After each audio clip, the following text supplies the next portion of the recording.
कान्हा जी स्वयं लेने आए अपने भक्त को। हरे कृष्णा राधे राधे। आ गई हूँ आप सब लोगों के सामने कान्हा जी का सच्चा चमत्कार लेकर। हमारे कान्हा जी तो रोज ही चमत्कार करते हैं, अगर हम महसूस करें तो कदम कदम पर ही चमत्कार है।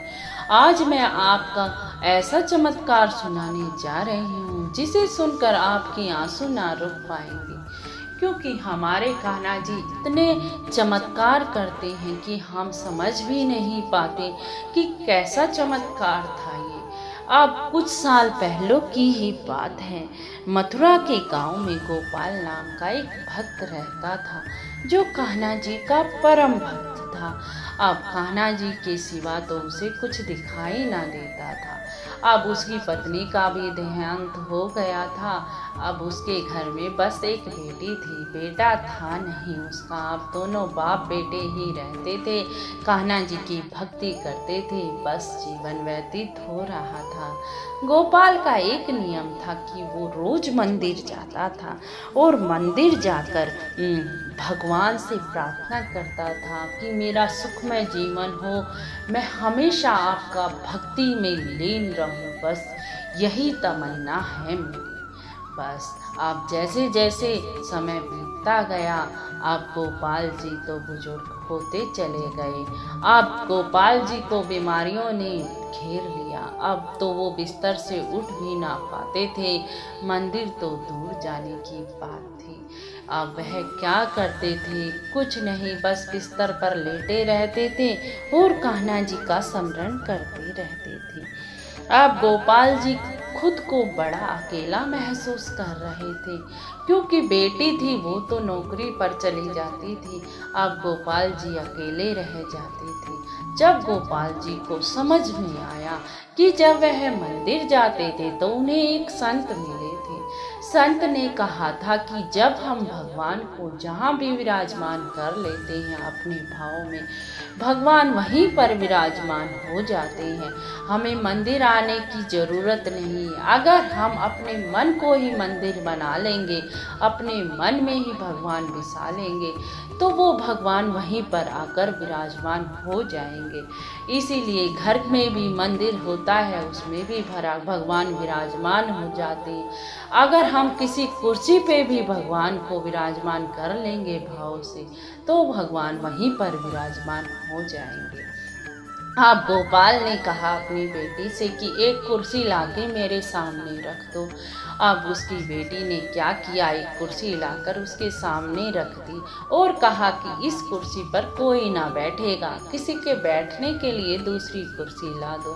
अब गोपाल जी क्या करते, मंदिर तो जाना नहीं होता था क्योंकि वह चल फिर नहीं पाते थे।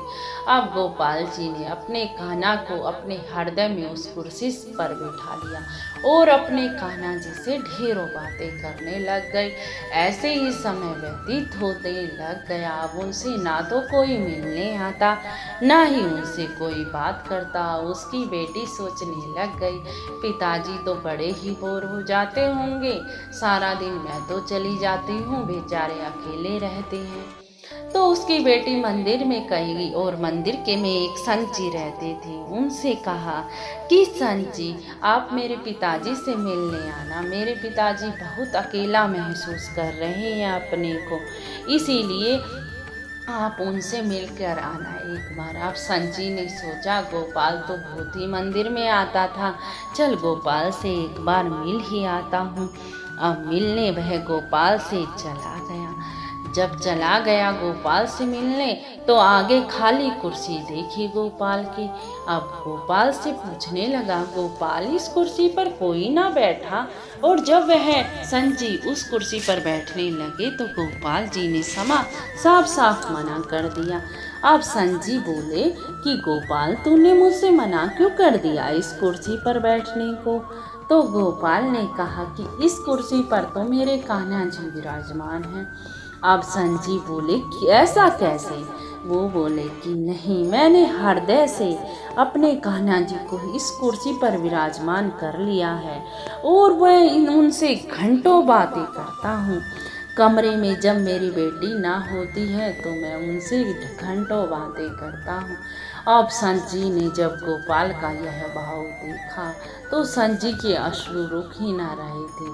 अरे गोपाल, तू मंदिर भी नहीं आता तो तूने अपने भगवान कुर्सी पर ही बिठा लिए और उनसे ढेरों बातें करता है। अब संत जी से कहा गोपाल ने कि आप ये बात मेरी बेटी को ना बताना, नहीं तो मेरी बेटी समझेगी कि मैं पागल हो गया हूँ। संत जी आंसू पोंछते हुए बोले, अरे नहीं, इतना भाव, जितनी भक्ति तेरे अंदर है उतनी तो किसी के अंदर हो भी गई नहीं। जो अपने कान्हा को अपने पास ही रखता है हमेशा अपने भाव से, ऐसा भक्त तो मैंने कहीं पर ना देखा। अब संत जी ने थोड़ी देर उससे बातें की और संत जी चले गए। अब 5 दिन बाद उसकी बेटी संत जी के पास जाती है और कहती है, संत जी, क्या बात है, आप एक ही दिन मेरे पिताजी से मिलने आए और आप जिस दिन मेरे पिताजी से मिलने आए उसके 2 दिन ही बाद मेरे पिताजी की मृत्यु हो गई। लेकिन संत जी, मैं ये बात आपसे पूछने आई हूँ, जब मेरे पिताजी की मृत्यु हुई तो मेरे पिताजी के पैर तो वो बिस्तर पर थे और कुर्सी पर उन्होंने सिर रख रखा था। क्या बात है संत जी, सिर कुर्सी पर क्यों मिला मुझे? आप कुछ बताइए। अब संत जी रोते, उनके अश्रु रुक ही ना रहे थे। संत जी रोते हुए बोले, बेटा, साक्षात कान्हा जी लेके गए हैं तेरे पिताजी को।